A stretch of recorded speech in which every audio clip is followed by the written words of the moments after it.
네.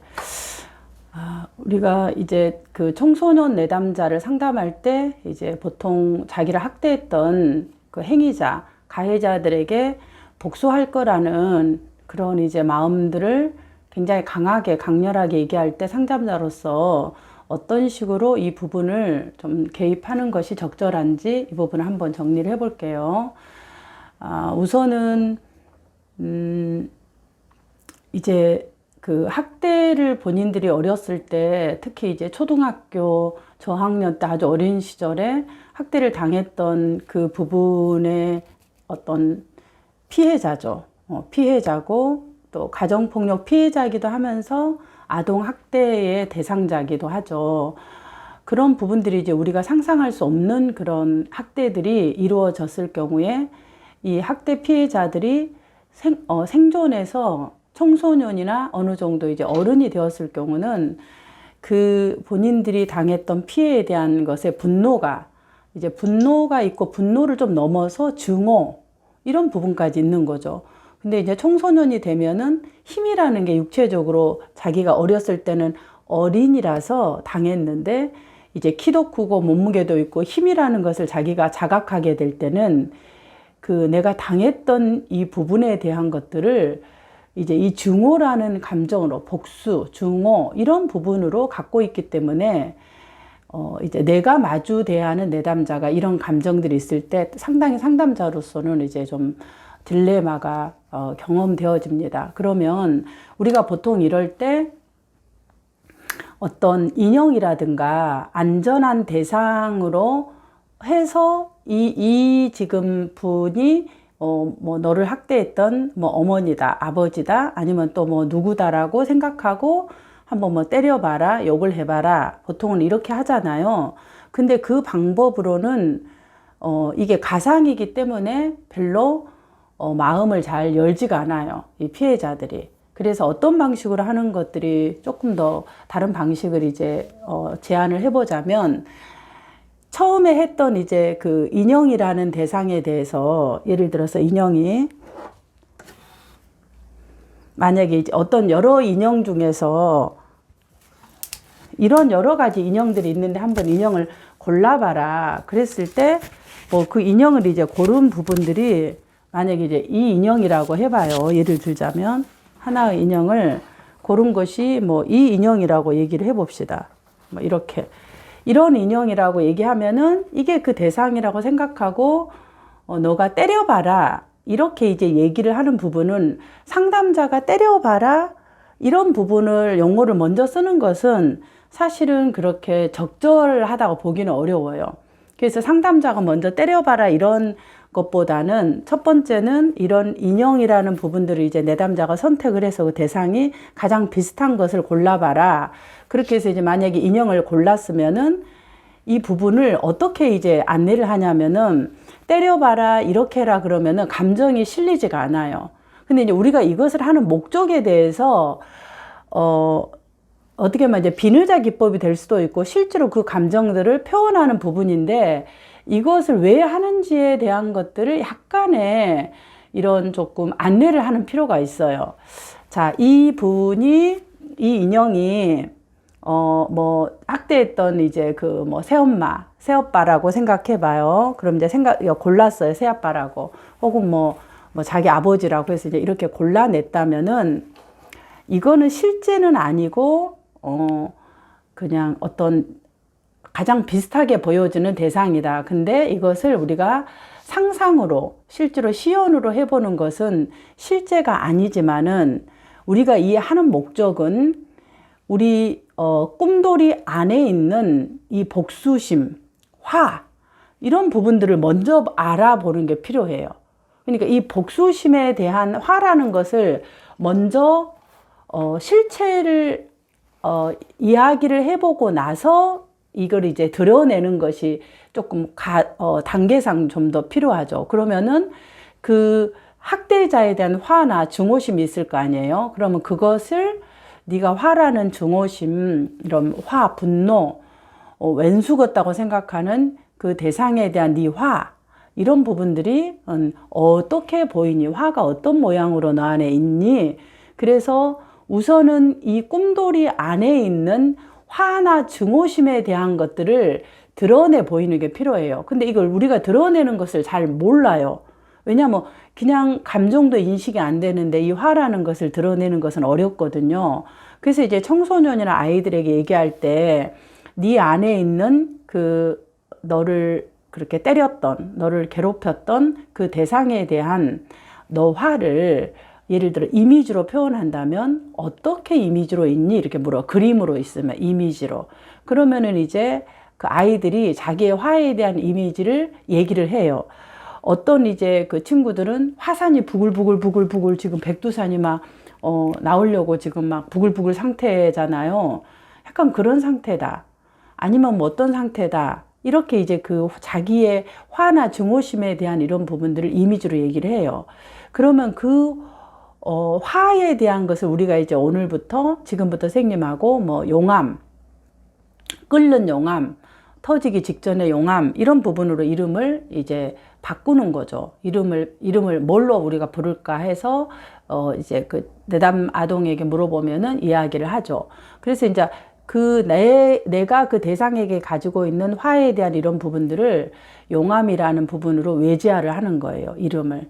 그러면 이제 이름을 외제화를 하는 목적은 이 화라는 것이 증오가 내 안에 있게 되면은 나와 화가 딱 붙여 있기 때문에 늘 나는 화와 함께 다니는 사람이에요. 그래서 이 화가 나를 지배를 해버릴 때 뭐 청소년이든 어른이든 간에 이제 이게 감정 조절이 안 되고 뭔가 이제 어떤 충동적인 행동들을 하게 되죠. 그래서 약간 거리를 두면서 내 안에 있는 증오심이 뭔가를 이제 실제를 보게 하는 거예요. 그러면은 크기가 얼마인지 어떤 형태로 있는지 하루에 24시간은 늘 그런 건 아니고 언제 이 용암이 늘 부글부글 끓고 나오려고 하는 건지 이런 것들을 조금 더 이야기를 해 나가는 거죠. 재밌게. 이제 지금 이야기를 해 나가는 방식이 굉장히 청소년들을 흥미롭고 재밌게 이미지화하게 되면 어쨌든 재미있게 얘기를 해놔요. 생각지도 않는 부분들의 이야기들이 나옵니다. 그래서 그런 증오에 대한 부분들을 먼저 1차적으로 이야기를 하는 게 필요해요. 그러니까 내가 단순히 때렸다가 아니라 이 화가 증오가 결국 하고 싶은 것은 뭐야? 이렇게 이제 물어보는 거예요. 그냥 때리는 것이 목적이 아니라 이 화가 증오심이 그 대상에게 가장 하고 싶은 것은 뭐니? 그래서 이제 아주 초점화되어서 이 전략적으로 이 화나 증오심이 하고 싶은 게 뭐냐는 거야. 그러면은 뭐 때리는 것일 수도 있고 나를 짓밟아서 나를 무시했던 거기에 대해서 갚아줄 거다라는 이야기들이 되게 많이 나와요. 그러면은 아 그렇구나. 그럼 그 증오야 너는 그 갚아주는 방식을 여러 가지로 생각했을 텐데 너는 어떤 방식으로 하고 싶어? 그래서 이 증오가 안에 있는 이 증오심을 이야기를 하게끔 하는 거예요. 그럼 이야기를 한다라는 것은 많은 그 증오심이 예를 들어 천만큼의 증오심이 끓는다고 한다면 상담자하고 그 증오를 얘기를 하는 순간 없어지지는 않지만 많은 부분은 이렇게 좀 내려와요. 본인의 증오심을 아니까. 그러면 처음에는 죽여버리겠다. 뭐 믹서기에 내서 가루를 만들어 버리겠다. 이런 표현을 하지만 지금 말하는 이런 이 증오에 대한 이야기를 하게 되면 대부분의 사람들은 더 이런 것들이 촉발되어질 거라고 두려워해서 이야기를 꺼내기 어려워요. 그런데 그 청소년 내담자나 내담 아동이 그 어떤 조현병이나 스키조라든가 바이폴라든가 이런 감정에 대한 극단적인 상태 혹은 자아가 붕괴되기 전의 상태가 아니라면 지금 말하는 이런 이야기들을 하는 것들은 이 감정들을 이렇게 내려가게 하는 어느 정도 완화시키는 하나의 효과가 있다. 그래서 이 작업을 먼저 하는 것이 필요합니다. 그 다음에 이제 두 번째 이것을 어느 정도 해결해서 이제 이 증오심이나 화에 대한 것들을 하는 거예요. 그러면은 약간 객관적인 부분으로 이야기를 하게 되죠. 그 다음에 이제 그 대상을 뭐 이제 엄마 그 대상이 자기를 때렸던 게 엄마일 수 있고 아빠일 수 있고 뭐 삼촌일 수 있고 아니면 뭐 지나가는 아저씨일 수 있고 뭐 여러 가지 대상이 나오잖아요. 그러면 그 비슷한 대상을 한번 골라봐라. 그리고 이제 얘기를 하고 뭐 이런 것이 없으면은 약간 이제 이런 종이나 이런 부분으로 그려라고 해도 돼요. 그림이 아니라 그냥 약간 형체만. 그러면 이제 하고 나면은 오늘은 너가 아니라, 제일 중요한 게 내가 하는 게 아니라 이 증오가 이 지금 대상에게, 그 대상도 엄마라고 하지, 새엄마라고 하지 말고 우리가 오늘부터는 그 이 나를 뭐 세탁기에 놓고, 그 다음에 또 뭐라 그러나, 뭐 세탁기에 넣어서 가두고, 뭐 냉장고에 넣어서 가두고, 또 뭐 때리고 욕하고, 뭐 째려보고, 뭐 하여튼 여러 가지의 그런 행동들, 그것들을 이렇게 약간, 이렇게 포괄할 수 있는 이름, 엄마라는 말도 아깝다. 어떻게 우리가 불러줄까 해서 역시 마찬가지로 사람이 아닌 별칭으로, 이렇게 이름을, 그러면 이제 독이라든가 독국물이라든가 이런 방식으로 이야기를 해요. 독국물. 저도. 교수님, 그러면은 그 사람의. 그래서 이 외제와에 관련돼 있는 부분은 제가 유튜브 영상에 올렸으니까 조금 참조하시면 되고요. 어쨌든 이제 독국물, 이렇게 부분들을 이렇게 얘기를 했다 그러면 이 증오가 이 독국물에 대해서 어떻게 하고 싶으니 물어봐요. 그러면 이제 이 증오와 독하고 독국물하고 쉽게 말하면 싸움을 하는 거예요. 대전을. 사람하고 분리되어진. 그렇기 때문에 되게 이제 안전한 작업이고 실제로 이 안에 있는 부분들을 이야기를 하게 하는 거죠. 근데 이제 이렇게 할 거야. 그러면은 에이 뭐 시시하게 이런 걸 해요. 이렇게 이제 말하는 청소년도 있고 대부분의 다 부분들을 이렇게 얘기해요. 그러면 이게 청소년만 그러냐? 아니요. 어른들, 상담사들도 제가 분석을 할 때 어떨 때는 제가 이제 이런 게 없어서 제 스카프를 항상 이제 보통 하고 다녀요. 목이 약하니까. 근데 이제 스카프를 딱 빼내갖고 이제 이런 부분을 덮어요. 어떤 부분을. 그래서 여기 안에 있는 이 불안을 해봐라 그러면 처음에는 이제 저한테 직접적으로 얘기하지 않지만 시간이 지나고 뭐라고 얘기하냐면은 이제 상담 효과를 평가할 때 되게 감정들이 사라지고 없잖아요. 그리고 나서는 무엇이 그렇게 이런 효과를 하게 했느냐 질문하면은 어떤 얘기를 하냐면 주로 되게 무서웠어요, 교수님. 그거 하실 때. 그리고 너무 웃음이 나는데 제가 참았어요. 이렇게 하는 것이 무슨 상담의 효과가 있는 거야.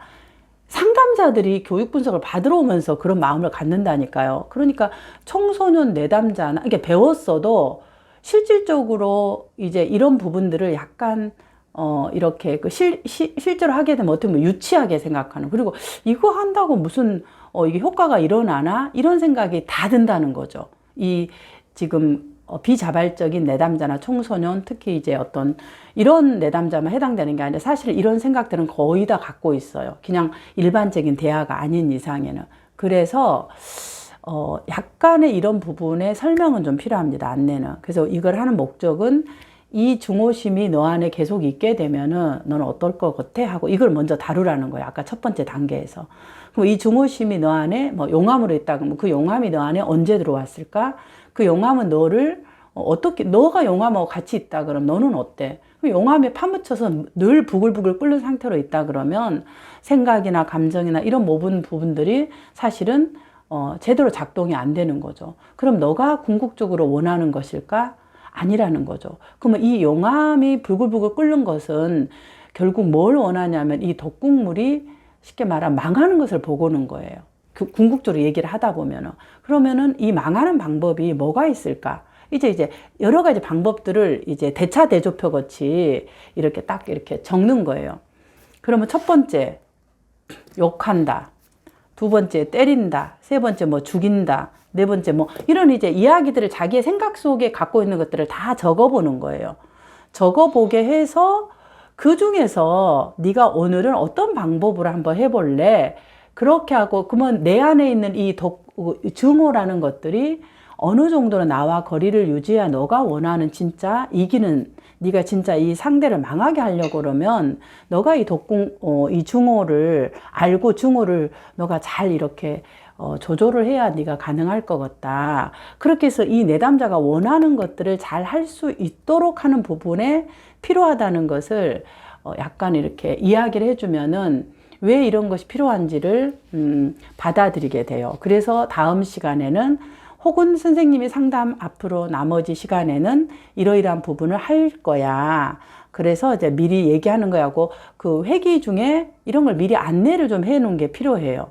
그래도 이상하고 이게 뭐야 막 이렇게 하면서 해요. 그러면 이거 선생님 유치해요. 그럼 그래 안 하고 치우는 게 아니라 누구나가 다 반응한다라는 거. 이런 부분들은 상담자들이 이렇게 반응을 해요. 그럼 맞아요.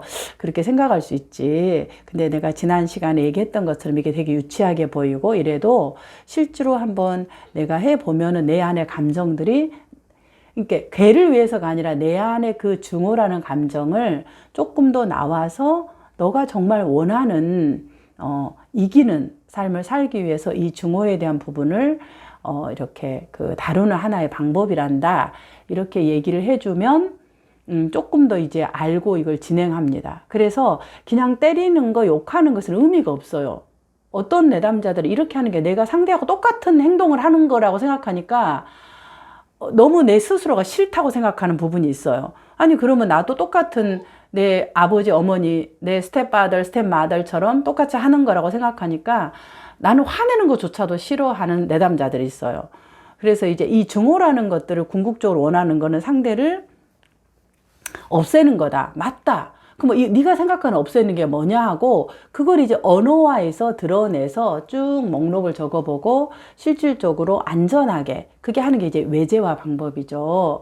그래서 그렇게 진행하는 것이 훨씬 더 안전하고 이 감정들을 하는 거다. 왜냐하면 이제 절도라는 부분과 이런 것들은 행동이 액팅아웃 되어서 나오는 부분이기 때문에 때려라 욕해라라는 이런 부분들은 오히려 그 행동을 약간 강화하거나 대상에 대한 것들이 일어날 수 있고 또 뭐 상담 시간에 이렇게 해라겠다고 얘기를 해버리면은 굉장히 이게 원래 상담자 의도가 잘못 전달되어지기 때문에 이렇게 액팅아웃 하게 되는 내담자에게는 직접적으로 때려라 뭐 해라 이런 것을 상담자가 얘기하는 것은 굉장히 안전하지 않습니다.